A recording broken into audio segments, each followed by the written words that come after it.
शेजारी बाळेघोळ म्हणून एक ठिकाण आहे माई बापा.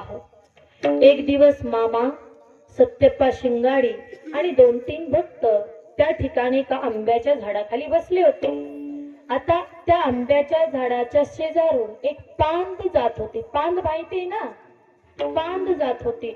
त्या पांदीतून कापशी गावच्या पश्चिम भागातली 10-12 मुलं बोलत चाललेली होती.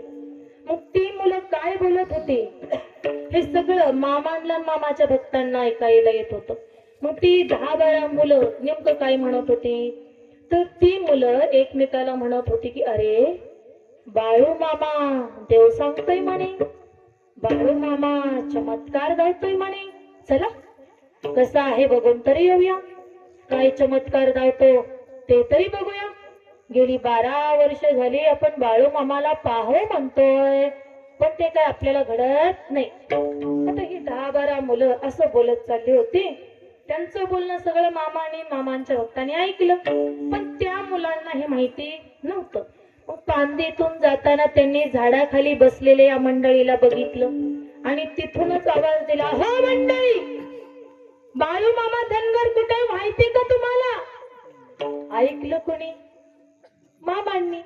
आता मामांच्या जवळ जे भक्त होते त्यांनी पण ऐकलं, पण मामांच्या समोर त्या पोरांना उत्तर कसं द्यायचं की अरे पोरांनो, तो बाळू धनगर इथंच बसलाय, असं कसं म्हणायचं? म्हणून ते भक्त काही बोललेच नाही, कोणी काही बोललं नाही.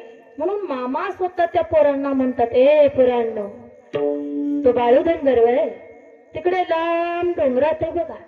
कसं भगवंत माई बापा मी सांगितलं ना, मामा आहेत भोळे, दिसतात भोळे, तेवढे चतुर सुद्धा आहेत. ते आपल्या भक्ताची शेवटपर्यंत परीक्षा घेतात. स्वतः मामा त्या पोरांना म्हणतात की ए पोरांनो, तो बाळू धनगर वय तिकडे लांब डोंगरात आहे बघा. पोरांना खरं वाटलं, पोरं निघाली डोंगराच्या दिशेने. पण पोरं काही अंतरावर गेल्यानंतर जणू काही मामांनी त्यांच्या अंतकरणातला भाव जाणला आणि आपल्या जवळ असणाऱ्या सत्यप्पा शिंगाडी नावाच्या भक्ताला सांगितलं, शिंगाडी जा आणि त्या पोरांना माघारी बोलवून आण. शिंगाडी पळत गेले, पोरांना माघारी बोलवून आणलं. ती पोरं मामांच्या पुढे येऊन उभा राहिली. मग मामा ते